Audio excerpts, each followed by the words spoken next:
Buenas tardes, bienvenidas y bienvenidos a todas y todas a Diálogos por la Energía Ciudadana, Política y Regulación. Este es un espacio dedicado al análisis de políticas públicas junto a agentes reguladores y expertas en generación distribuida, tanto en Chile como en el extranjero. Diálogos por la Energía Ciudadana es una iniciativa de la ONG Energía Colectiva. Mi nombre es Carla Dávila y yo trabajo en la ONG como coordinadora de proyectos. Hoy día nos acompaña José Luis Opazo. Tienes que proyectarla. Él es fundador y director ejecutivo de la Ciudad Luz. Es también director de la Asociación Chilena de Energía Solar, asesor. Es director del programa de maestría en innovación de la Escuela de Negocios de la Universidad Adolfo Ibáñez en Santiago. Tiene un doctorado en innovación científica y tecnológica en la Universidad de Sussex, en Inglaterra. Posee más de 20 años de experiencia en el sector de energía, principalmente enfocado en el área de generación distribuida, y ha sido asesor de sostenibilidad, investigador de políticas públicas en el programa sobre energía y medio ambiente de las Naciones Unidas para el Desarrollo. Esto es un resumen nomás porque por supuesto que la experiencia de José es más, pero quisimos hacer un resumen, así que muchas gracias José, bienvenido, muchas gracias por estar aquí. No, encantado. Muchas gracias a ustedes por la invitación y poder conversar un poco respecto de lo que vamos a conversar hoy día, ¿cierto? De energía distribuida en Chile, de las posibilidades que se abren para poder generar nuevas formas de producir de manera colectiva la energía y tratar de colaborar y aportar un poco en el debate que permita ir avanzando en esta área. Así que les agradezco un montón esta invitación de energía colectiva. Gracias. Para dar un contexto a las personas que nos están escuchando, vamos a contar un poquito de cuál es la situación de la generación distribuida de autoconsumo en Chile antes de pasar a las preguntas. Bueno, primero contarles que, bueno, si bien Chile ha sido reconocido internacionalmente por los avances que ha tenido en energías renovables no convencionales, donde actualmente alcanza un 41% de la capacidad total instalada en todos los sistemas eléctricos nacionales, este desarrollo ha sido impulsado principalmente por grandes proyectos, mientras que la generación distribuida de autoconsumo, que también es conocida como net billing, representa solamente el 1,5% de la capacidad instalada, que son aproximadamente 194 megawatts, de acuerdo al último reporte de la Comisión Nacional de Energía. Y la situación de los proyectos comunitarios no es muy buena porque desde que comenzó la ley 21.118 en el año 2018 hasta el momento existen solo 3 proyectos de generación distribuida de autoconsumo de propiedad conjunta, que en total suman un poquito más de 100 kilowatts. Entonces, creemos que en ese sentido la transición energética en Chile no ha sufrido cambios significativos a nivel de infraestructura y tampoco de actores involucrados. Creemos que el sistema tal y como hasta ahora es un sistema centralizado y con una escasa participación de la ciudadanía como prosumidora. Creemos que estamos avanzando lento, no tan rápido como quisiéramos en materia de democracia energética. Entonces, con la necesidad y con las ganas de promover políticas más ambiciosas para favorecer los modelos de generación descentralizada de energía, surgen algunos argumentos que nos indican algunas veces que hay algunos impedimentos técnicos para lograr que haya una mayor inserción de la generación distribuida. Como por ejemplo, si es que las redes tienen la suficiente capacidad para soportar un aumento en la generación distribuida de autoconsumo, net billing, pero también vemos el ejemplo de otros países que está creciendo mucho y no han tenido mayores dificultades. Entonces, creemos como ONG Energía Colectiva, creemos que Chile, bueno, tiene el potencial de energías renovables para poder fomentar más aún la generación distribuida de autoconsumo. Y por eso creemos que a nivel de política pública energética sería fundamental, por ejemplo, la definición de metas a largo plazo, para que obligue un poco al sector de energía a establecer planes específicos, para tener una normativa que establezca un marco regulatorio favorable, para que disminuyan las barreras para poder promover la energía ciudadana, para que esta sea una protagonista de la transición energética. Entonces, es por esto que hoy día queremos conocer la opinión de José por toda tu experiencia que tienes en el sector, porque nos gustaría que de esa manera tú puedas contribuirnos con una visión más técnica sobre los requerimientos o los posibles pasos a seguir, para poder impulsar más propuestas para promover la generación distribuida de autoconsumo de propiedad conjunta, específicamente pensando, por ejemplo, en una meta, y también hablar un poquito de las barreras, de más especificaciones técnicas y todo lo necesario, todo lo que se necesita para este desarrollo. Entonces, dejando eso como contexto para que todas y todos conozcamos bien el contexto de la generación distribuida de autoconsumo, quisiera comenzar con la primera pregunta, José, que quería preguntarte que, a tu juicio, ¿cuáles son los beneficios que podría tener un aumento significativo en la generación distribuida de autoconsumo? Tanto a nivel, beneficios tanto a nivel técnico como también a nivel de los consumidores finales. Mira, bueno, para partir contestando una pregunta sobre los beneficios de la generación distribuida, yo creo que es importante primero ponerlo en el contexto del proceso de transición energética que estamos atravesando como sociedad global, ¿ya? Lo que es claro es que tenemos que hacer una transición desde la quema de combustibles fósiles para la generación de cualquier tipo de energía a un sistema en el cual eliminamos completamente los combustibles fósiles. Y eso involucra tanto la energía que utilizamos para los usos industriales, para los usos residenciales o comerciales, etcétera, como también para movernos, para los requerimientos térmicos. Va a haber que transitar a un sistema que es completamente libre de combustibles fósiles. Y desde esa perspectiva, las tecnologías habilitantes, las tecnologías claves en este proceso de transición son las renovables y particularmente son la energía solar, la energía eólica, hoy, que son tecnologías que están completamente disponibles, podríamos decir, que son competitivas y que se han ido insertando en los mercados eléctricos principalmente porque generan electricidad, ¿cierto? Y actualmente o posteriormente requerimos balancear un sistema que está basado en fuentes variables y que reemplazan lo que teníamos nosotros antes, que era un sistema que generaba lo que necesitábamos, ¿cierto? Entonces ahí viene todo el rol del almacenamiento, que yo diría es como la tercera tecnología que habilita este proceso de transición, ¿ya? La eólica fue al inicio, la solar hoy día es más competitiva y es la que tiene mayor despliegue. Es más fácil instalarla, es más fácil desde el punto de vista de la aceptabilidad social, del nivel de impacto que genera, etcétera, ¿ya? Y ahí están muy bien acoplados los sistemas de almacenamiento, particularmente almacenamiento en tecnología de baterías de litio y ese tipo de cosas, ¿vale? Entonces, los beneficios de las renovables son primero evidentes, ¿cierto? Son beneficios tanto ambientales como de menor impacto social también, etc. Y después me pregunta cuáles son los beneficios de las tecnologías de energía distribuida. Las tecnologías van a ser más o menos las mismas, ¿ya? Eventualmente en algunos lugares con disponibilidad de agua se puede haber pequeños aprovechamientos hidroeléctricos, pero en general la energía distribuida, la autogeneración o lo que son proyectos detrás del medidor, podríamos decirlo, son en su gran mayoría, en Chile más del 99%, solares. Solares y solares con almacenamiento hoy día y en el futuro, ¿ya? Desde el punto de vista como más técnico, podríamos decir, hay beneficios que son igual de importantes o más importantes desde el punto de vista ambiental y social, ¿ya? Son proyectos que generan muchísimo menor impacto ambiental. Tenemos los paneles en los techos de nuestras casas, entonces no hay, o en pequeños espacios de terreno, en sectores rurales, agrícolas, etcétera, que no compiten con otro tipo de uso del territorio. Claro. ¿Ya? O compiten mucho menos que cualquier otro despliegue de las mismas tecnologías, ¿ya? Porque lo inserto dentro de una producción agrícola, porque lo pongo donde estoy produciendo lo que sea a escala industrial o porque lo tengo en el techo de mi casa, entonces no hay mucha competencia.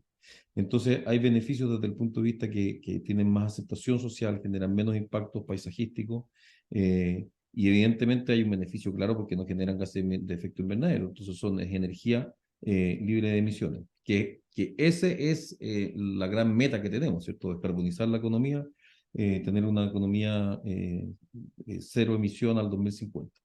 Y eso significa que de aquí al 2030 tenemos que haber hecho la mitad de la carrera, más o menos. Después, desde el punto de vista, yo te diría como eh, más político, o desde el punto de vista de cómo se insertan las tecnologías en la sociedad. La energía distribuida es un tipo de configuración sociotécnica eh, que tiene también el potencial gigantesco de cambiar la estructura de propiedad, ¿ya? De los sistemas energéticos. Puede estar en manos de los usuarios. Los usuarios se transforman, por lo tanto, en actores de un mercado energético mucho más moderno, mucho más amplio, inclusivo. Entonces, tú eres dueño de tu energía, no es que necesariamente seas dueño del equipamiento, pueden surgir modelos de negocio que son innovadores, que facilitan que los propios usuarios puedan acceder al control de la tecnología, ¿ya? Y eso yo creo que es bien clave. Y ahí hay una discusión profunda, porque hay muchas personas que creen que el proceso de transición energética es solamente un proceso como de optimización técnico-económica, Mm. pero en realidad la transición es un cambio mucho más sustantivo en la forma como entendemos, la forma en cómo generamos y usamos la energía.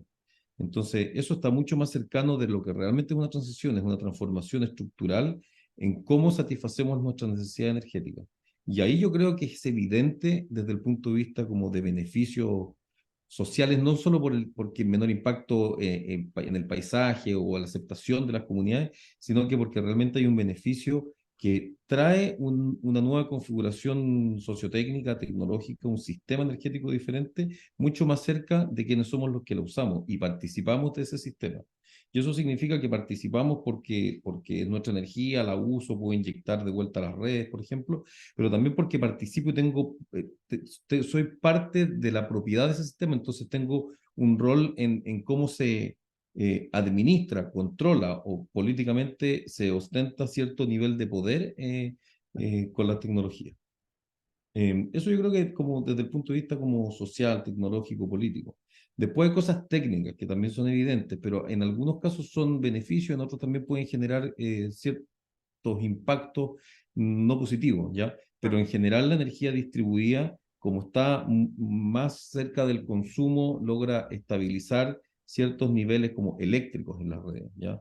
Entrega estabilización, puede entregar estabilización de frecuencia, de voltaje, etcétera. Puede generar problemas también, porque aumenta el voltaje, baja el voltaje, etcétera, pero son aspectos técnicos que se tienen que ir trabajando. Ningún Claro, proceso desafío. son desafíos, ningún proceso de transformación tecnológica está exento de desafíos, ¿sí? Cuando pasamos a andar en auto, también tuvimos que pavimentar calles, poner semáforos, generar otra infraestructura, no sé, generar normas de tránsito, ¿sí? Poner velocidad máxima. Ese mismo tipo de cosas empieza a ocurrir cuando empiezo a ocupar tecnologías distintas. Tengo que empezar a poner ciertas nuevas reglas del juego en cómo se usa y se genera y se usa la energía. Dijiste como, hiciste una pregunta, una respuesta, perdón, súper completa en realidad de todos los aspectos, que son varios, Buenísimo. como tú dices, y claro, y cómo el sistema se va adaptando finalmente a estos nuevos desafíos. Ujú. Oye, y respecto, sabemos que recientemente el Centro de Transición Energética de la Universidad de Ibáñez presentó los resultados del estudio que se llama Análisis y Herramientas para la Integración Eficiente de Recursos Energéticos Distribuidos en Chile. Entonces Mm. queríamos que nos pudieras contar un poquito las proyecciones de dicho estudio para que la gente igual las conozca, que este estudio presenta proyecciones para la generación distribuida de autoconsumo.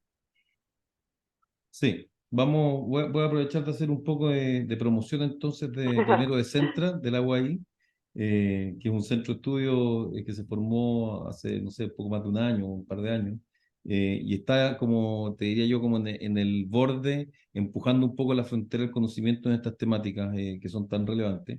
Y este estudio surge de una colaboración que se llama una cátedra industrial que tiene Centra con Asesol, ¿ya? Entonces, en el contexto de esta colaboración entre las dos instituciones se desarrolló este estudio. Y lo que buscaba este estudio, yo diría como que el gran aporte en términos de conocimiento científico, técnico, para el debate más bien de política, es que antes, digo yo, 3, 4 años atrás, no existía todas las proyecciones, todas las estimaciones de, bueno, ¿y cuánta energía distribuida se puede desarrollar? Eran en base a estimaciones como top-down, ¿ya? Sin poder entrar en modelación, en hacer modelos de los sistemas energéticos en sí.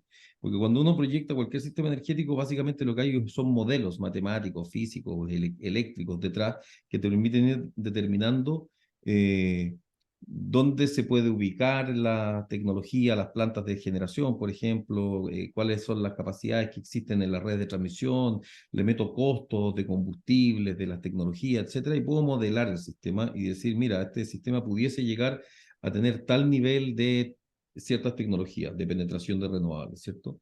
Pero a nivel de energía distribuida, o sea, no estaban integradas las redes de distribución dentro de los modelos del sistema eléctrico, del sistema eléctrico nacional, ¿ya? Del CEN.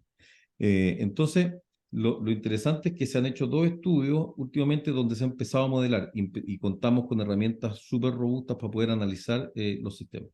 Lo que hace este estudio en particular es eh, meterse al análisis de las redes de distribución, en particular en un área específica, y después esos resultados se extrapolan al resto del país considerando todos los alimentadores, los cables, las redes de distribución que hay en el país, por tipos, por zonas, por longitudes, etcétera, ¿ya? Y lo que hace este estudio es estimar cuál es, ¿cómo se llama?, la capacidad de alojamiento que hay para generación distribuida. ¿Cuántos proyectos, cuánta potencia pudiésemos incorporar en las redes como están?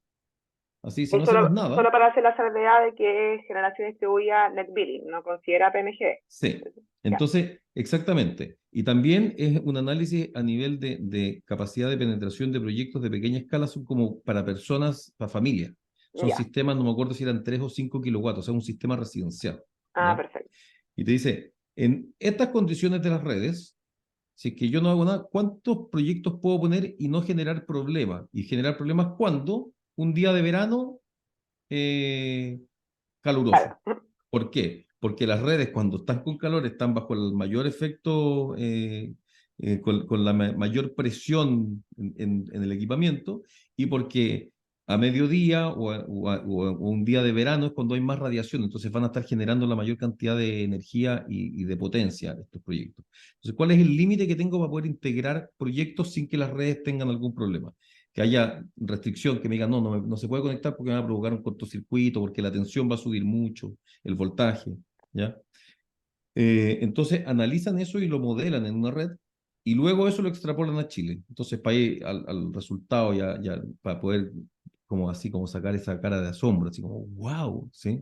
Tú al inicio de la entrevista decía, en generación distribuida net billing en Chile hay del orden de 200 megawatts, ¿cierto? Sí. En un sistema que tiene más o menos 30.000 y que más o menos un tercio, es decir, pongámosle eh, un poco más de 10.000, 12.000, o sea, más de un tercio hoy día, ¿cierto? Pero es renovable solar o eólico, ¿ya? O sea, tenemos entre 10 y 15.000 megawatts renovables en el sistema, solares eólicos, mitimota más o menos, un poquito más de solar, pero de generación distribuida 200, ¿sí? Entonces, eso, por decir, para que se nos quede el número, no es exactamente eso, pero 15.000 son 15 gigawatts, ¿ya? O 13.000 son 13 gigawatts. Y el estudio lo que dice es, en Chile existe una capacidad de alojamiento de proyectos de autogeneración a escala residencial de entre 12 y 13 gigawatts. O sea, te dice, las redes hoy día en Chile están preparadas para soportar la misma cantidad de energía solar y eólica que ya se ha instalado en el país, a gran escala, en grandes proyectos. La diferencia está en que esos proyectos de gran escala hoy día están sufriendo un problema que es el que se llama de vertimientos porque hay congestiones en la transmisión. No caben todos esos electrones para traerlos desde el norte donde está el sol hasta el centro. Entonces, esa energía se pierde básicamente, ¿sí? Y se vierte, como se llama en términos técnicos. La energía, la misma cantidad de energía la pudiésemos generar a lo largo de todo el país sin provocar problemas de vertimiento o de congestiones porque se utiliza en ese mismo punto. Uh-huh. Entonces aquí yo voy a un tema que siempre lo ando machacando, así como diciendo, el proceso de transición energética tiene dos partes, una que es de gran escala y otra que es de pequeña escala, de autogeneración. Y la energía distribuida es, y ustedes me han escuchado decirlo otras veces, es la otra mitad de la torta. Y solamente nos hemos preocupado de armar media torta en Chile y no de armar la otra mitad de la torta. Y hoy día con datos concretos nos dicen, oh, mira, hay otra mitad de la torta que es económicamente viable, es eficiente, queda en manos de los usuarios, no tiene problemas de vertimiento e incluso puede mejorar las condiciones de las redes porque balancea tensión, voltaje, etcétera. ¿Sí? Entonces yo creo que es súper relevante el resultado de este estudio. Y lo que sucede es que entrega evidencia concreta para poder discutirlo a nivel de, bueno, ok, entonces, si tenemos ese tremendo potencial, no lo podemos desperdiciar y hay que generar políticas públicas que permitan darle un impulso a este mercado. Uh-huh. Claro, y que Esto, finalmente no sea un impedimento el pensar que las redes no tienen capacidad. exactamente, porque muchas veces es como el mito. Oye, Claro. no, pero es que lo que pasa es que uno se va a encontrar con problemas en las redes y hay una espiral de la muerte porque después las redes, los propietarios, los que operan las redes van a morir porque la gente que tiene más plata se va a desconectar porque va a generar su energía y nadie la va a pagar. Bueno, esto entonces abre el escenario de una discusión de que tenemos que pensar en una reforma profunda de la distribución eléctrica Mm. para poder generar un mercado que sea mucho más accesible para integrar tecnologías que son eficientes. No quiere decir que hay que matar la red. Hay que hacer una reforma en la forma en cómo tenemos que entender esa red eléctrica, porque no es una red que es solamente unidireccional, que viene desde donde el proveedor de energía, que es la distribuidora eléctrica en Chile, toma la energía y se la lleva al consumidor final, sino que es una red bidireccional, donde yo participo también, entrego energía, siempre voy a seguir consumiendo energía a algunas horas del día, y hay que transformar, entonces, y eso requiere evidencia como la que entrega este estudio, y nos permite entonces pensar que podemos tener penetraciones altas de generación distribuida de autogeneración. Los países que han avanzado en esto, perdón que me llamaron de la casa, pero ahí lo pongo en silencio. Los países que han avanzado decididamente en la incorporación de energía distribuida de autoconsumo, de net billing o net metering, como se llama en algunos otros países, son países donde más o menos el promedio en el mundo es 50% gran escala, 50% pequeña escala. ¿Ya? Australia, que es un país con los mismos habitantes o más o menos igual que nosotros, tiene 20 gigas de generación distribuida. En Alemania, el 75% de los proyectos que están detrás del medidor están en manos, principalmente, 50% en manos de comunidades energéticas. ¿Sí? En Estados Unidos, 55% de la energía solar es residencial. Entonces uno tiene que pensar con las condiciones fantásticas de radiación que tenemos en el país, Claro. ¿cómo no vamos a ser capaces de hacer políticas públicas que fomenten que esa energía llegue a la mano de los usuarios finales? Exacto. Y ahí, bueno, te fuiste igual solo a la próxima pregunta, porque te quería hablar de eso específicamente, de considerando todo esto, que tenemos un gran potencial ahora que ustedes lanzaron este estudio y que ya se conoce a ciencia cierta, que hay capacidad en las redes. ¿Tú crees que es pertinente o un buen camino a seguir que Chile, por ejemplo, establezca una meta específica para generación de autoconsumo, distribuida de autoconsumo? La respuesta en simple es sí. ¿Ya? Yo creo que necesitamos que avanzar en políticas públicas que fomenten la generación distribuida. Eso significa hartas cosas. Lo primero yo creo que es tener una política de medios energéticos distribuidos, una política que se transforme en programas, que se transforme quizás en una ley, que fomente un poco el desarrollo y articule políticas públicas. Tú eres especialista también en estos temas. Sabes que las políticas que fomentan la transición son lo que se llama mezcla de políticas, son policy mixes. ¿Ya? Y se requiere como un cúmulo, un racimo de distintos tipos de instrumentos de política. Lo primero yo creo que es la política, ¿ya? Y esa política puede tener una meta. Cuando nosotros partimos fomentando las renovables en Chile, se establecieron metas de penetración de energías renovables en el sistema eléctrico. Y tuvimos primero una meta del 10%, al En ese tiempo era 2000, como una meta muy ambiciosa. no había nada, decíamos, vamos a Claro. tener un 10% y la gente se volvía loca, la luz va a estar por las nubes, etcétera. Y nos dimos cuenta que las licitaciones con renovables eran más baratas que las licitaciones con combustibles fósiles. Esa meta se hizo más estricta o se hizo más ambiciosa y de un 10% pasamos a un 20%, ¿cierto? Al año 2025, lo cumplimos como 6, 7 años antes. antes del 2020 ya habíamos cumplido la meta del gobierno de Piñera 2. La primera ley de 10% era la 10-20, ¿cierto? 10% del 2020, el gobierno de Michelle Bachelet. Entonces yo creo que hoy día es el minuto de establecer metas. Y no tienen por qué ser metas tremendamente ambiciosas, pueden ser metas escalonadas, un Claro, proceso de incorporación. Es decir, como debiésemos contar al menos con ciertos porcentajes de penetración, pero como tú bien lo decías al inicio, hoy día no tenemos ni el 2% de energía distribuida en el sistema eléctrico. Entonces pudiésemos pensar en llegar a un 5, a un 10, un 15, un 20, y eso se acompaña de otro tipo de medidas, incentivos, acceso a financiamiento, etcétera. Lo podemos ir conversando en el resto de la entrevista. mm. Oye, y en caso que, por ejemplo, se establezca una meta, ¿cuáles crees tú que serían los requisitos como a nivel técnico-económico que que tendría que tener? Pensando también en o sea, ya, sabemos que las redes tienen capacidad, pero igual hay, no sé, temas quizás que habría que hacer algunos cambios en las en las redes de distribución o algún Bueno, otro tipo de... sí. O sea, yo creo que, como te decía, yo creo que la política pública es fundamental para gatillar procesos de transición, ¿ya? De transformación. El tener una política, que esa política tenga metas, no es el único instrumento. Tenemos que tener un set de instrumentos, un mix de instrumentos de política. Entonces, una meta te impone una obligación, podríamos decir, de tomárselo en serio. Y hay Claro. responsabilidades que recaen en el sector público, otras que recaen en el sector privado, otras que recaen en quienes operan en los sistemas eléctricos, ¿ya? Entonces, evidentemente que hay que avanzar con otras cosas a la vez. Por ejemplo, el desarrollo de incentivos, ¿ya? Tal como te decía yo, en los países donde la generación distribuida tiene una participación importante, existen instrumentos de fomento. En particular, en casi todos los mercados donde hay alta penetración de energía distribuida, existen incentivos fiscales, tax credit, un crédito tributario, Mm, para empresas, para personas que pueden descontar parte de su base imponible, de los impuestos que pagan todos los años, descontar ciertos porcentajes de la inversión que hicieron en energía renovable, ¿ya? Un tax credit de un 20%, un 30%, un 50%, depende del país, etcétera, ¿ya? Eso es fundamental. Y eso puede ser para las empresas, para pymes, por ejemplo, que incorporan esto, también para las personas, que son las que pagan impuestos. Pero en Chile no mucha gente paga impuestos. Entonces también hay que generar incentivos de otro tipo para el resto de la población. Por ejemplo, acceso a financiamiento, ¿ya? Que haya créditos que están garantizados por el Estado, que haya créditos que se otorgan con garantías que entonces disminuyen el riesgo, disminuyen las tasas. Yo puedo poner paneles con créditos parecidos a un crédito hipotecario, ¿ya?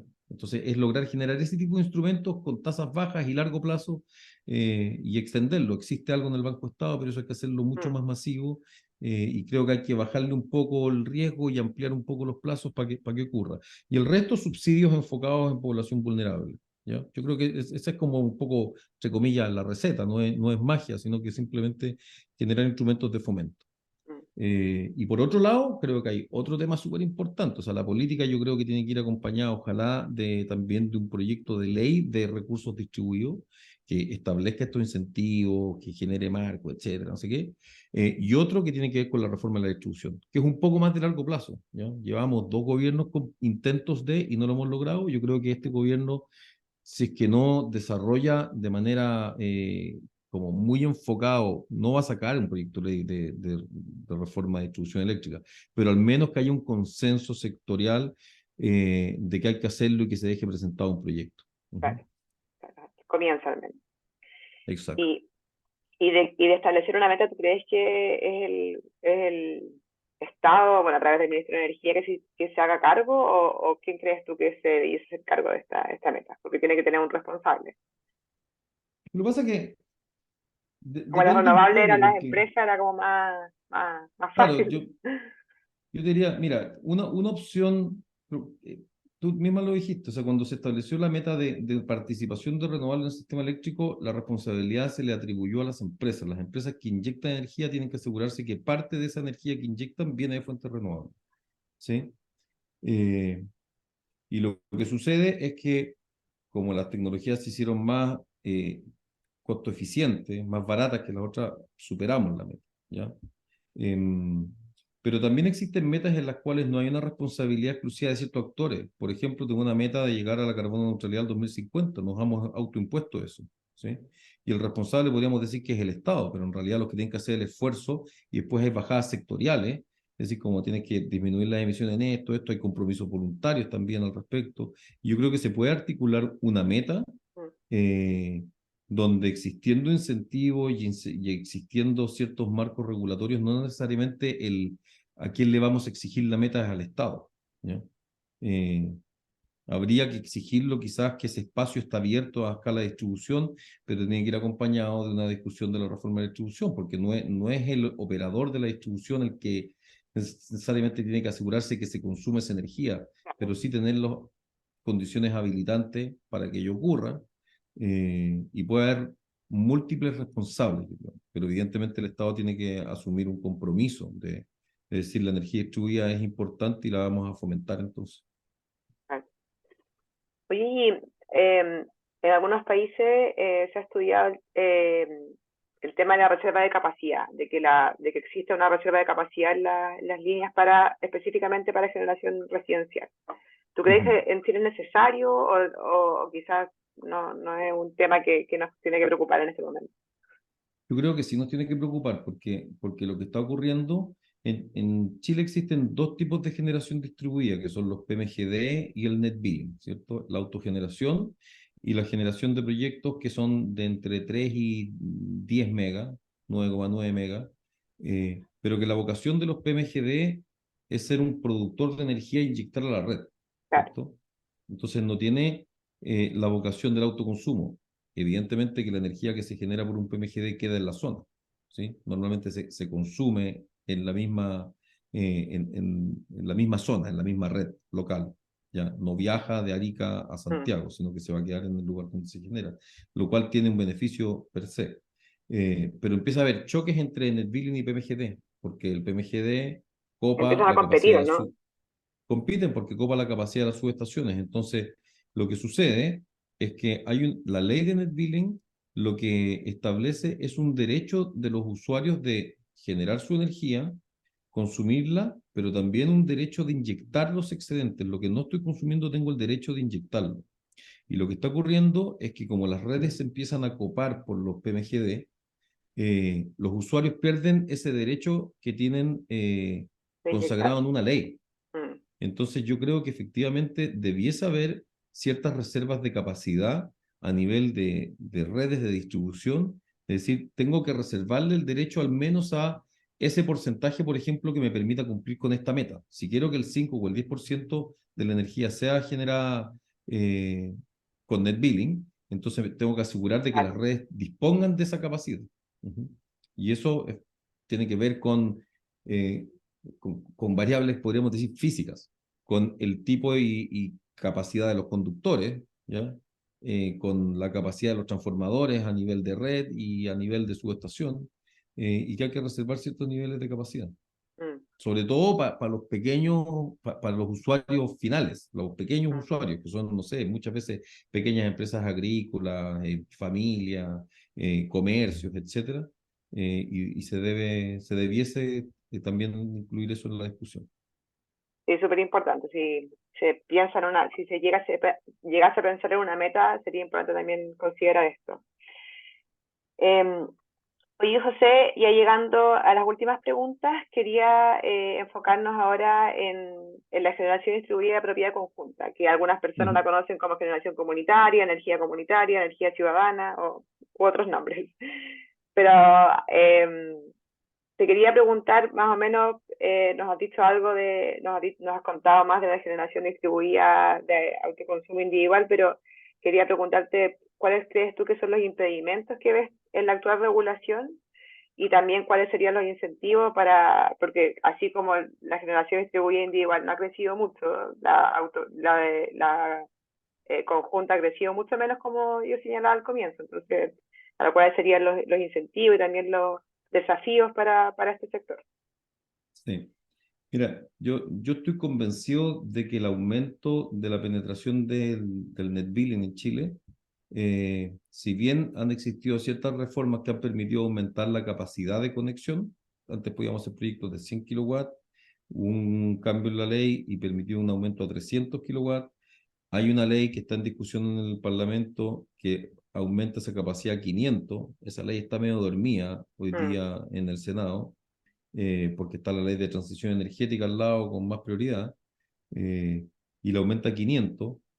Esos aumentos han permitido, o al menos el de 300 kilos, permitió hay una correlación entre ese aumento y el aumento de la potencia instalada ese año, en el 2019, ¿ya? Pero yo soy convencido de que el otro elemento que incidió en el aumento de capacidad de 2019, cuando nos pegaba un pequeño salto en conexión de proyectos, todavía no estoy hablando de generación colectiva, fue porque surgió el modelo ESCO, que es lo que nosotros ofrecemos en Ciudad Luz. Básicamente le ofrecemos la energía a los clientes finales, nosotros financiamos los proyectos, los activos. Entonces se genera un modelo de negocio. Las grandes transformaciones requieren, por un lado, la tecnología, pero también modelos de negocio que son innovadores, ¿ya? Y en el caso de la energía comunitaria, eh, yo creo que se dificulta la innovación en modelos de negocio. Te voy a explicar por qué. Y creo que ese son el tipo de elementos que hay que discutir para permitir el surgimiento de estos esquemas, ¿ya? La generación comunitaria hoy día está regulada en Chile con, como tú bien decías, dentro de la regulación de net billing, un esquema de generación que se llama de propiedad conjunta, que muchos usuarios finales podemos ser dueños de un proyecto más grande. Entonces, en vez de hacer un proyecto de, por decir cualquier cosa, 3 kilos en mi casa, junto a 100 personas y juntos hacemos un proyecto de 300 kilowatts en lejos, no tan lejos, en el techo del gimnasio de la municipalidad o en un terreno a la salida de la ciudad o del pueblo, ¿ya? Eh, y eso requiere inversión. En conjunto va a costar menos que 100 veces por el techo de mi casa, ¿ya? Hay economías de escala, pero de todos modos significa que hay que invertir en proyectos de ese tipo. Entonces hay que resolver ese tipo de cosas, porque de todos modos son proyectos que uno mira la recuperación de la inversión va a tener entre 5 y 10 años, dependiendo la zona, las tarifas eléctricas, etcétera. Va a ver que son proyectos más grandes, son más complejos, entonces uno tiene que contratar una asesoría, una empresa que se haga cargo de operar estos sistemas, ¿ya? Entonces yo creo que esas son las cosas como que todavía no pensamos que son necesarias de fomentar, ¿ya? De fomentar la incorporación de otros actores que innoven en modelos de negocio. Eh, y una de las restricciones específicas que hay al respecto de la ley es que los proyectos de propiedad conjunta, el dueño de los fierros tiene que ser el usuario final, ¿ya? Entonces, al ser el dueño de los fierros, o sea, al ser el usuario final el dueño de los fierros, te impide que venga una empresa que te diga, yo voy a invertir, pero si es que invierto, no soy dueño de los fierros, entonces no puedo ¿Cómo garantizar mi participar finalmente? proyecto. Claro, no, ¿te das cuenta? Entonces yo creo que ese tipo de cosas son pequeñas barreras que quedan articuladas en la regulación y que no fueron eh, analizadas lo suficiente, porque el foco estaba en que los participaran los Autoconsumo. usuarios finales. Pero ok, entonces tienen que pensar en ciertos mecanismos de financiamiento, porque si estamos pensando en un proyecto de 300 kilos para 300 personas, o sea, para 100 personas estamos hablando de más o menos, no sé, por decir un número cerrado, son $3.000, son, no sé, 2,5 millones, 3 millones de pesos por familia. Claro. Eh, entonces, es un costo importante. ¿Cómo financio eso? ¿Sí? Mm. Entonces, hay que encontrar mecanismos que permiten bajar un poco el riesgo para que se desarrollen estas inversiones. Mm. Eh, yo creo que ahí es uno de los principales inconvenientes que tiene. Sería bueno que se siga discutiendo la ley de cuotas porque incorpora ciertas cosas, aumenta 500 kilos y hay una discusión en torno a permitir esquemas diferentes para generación comunitaria. No, qué bueno que lo mencionas eso, porque justo las últimas preguntas iban enfocadas a eso, a posibles cambios regulatorios, por ejemplo, la tarifa de inyección, una posible configuración de una tarifa especial y preferencial y también eh, los remanentes. No se les, a diferencia de los proyectos individuales, los proyectos comunitarios no se les pagan los remanentes si es que generaste más energía de lo que consumiste, eso no se te devuelve a fin de mes o a fin de año. Entonces, igual es un desincentivo, nosotros creemos, para el fomento de estos proyectos. Entonces, te quería preguntar por esas dos cosas, en realidad, tu opinión acerca de cómo podría configurarse una tarifa de inyección preferencial o especial para generación comunitaria, y también si crees que es necesario o si es necesario impulsar un cambio regulatorio en el pago de remanente. O sea, yo creo que hoy día seguir parchando, hay cambio en, o sea, la ley de net billing es un set de artículos de la ley eléctrica, no es que sea una ley completamente diferente, ¿cierto? Son ciertos artículos dentro de la ley eléctrica que permite que los usuarios generen su energía, inyecten los excedentes, se les paguen, etcétera, hay un reconocimiento. Eso y baja en pocos artículos, ¿ya? En un puñado de artículos. Eh, yo creo que lo que está en la ley de cuota es un avance, ¿ya? Que son los 500 kilos, que son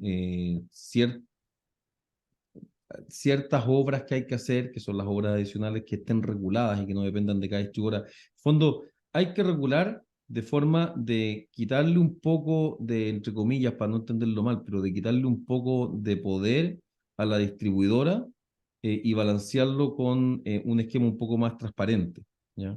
Que particularmente los costos de conexión, los plazos, el reconocimiento de las inyecciones, etcétera, ¿ya? Eso yo creo que es súper importante. Entonces, avanzar al menos en términos reglamentarios con lo que hoy día está, es lo primero que hay que hacer. O sea, es sacar adelante la ley, lo que está en la ley de cuotas, vía ese proyecto de ley o la incorporación de eso en la ley de transición energética.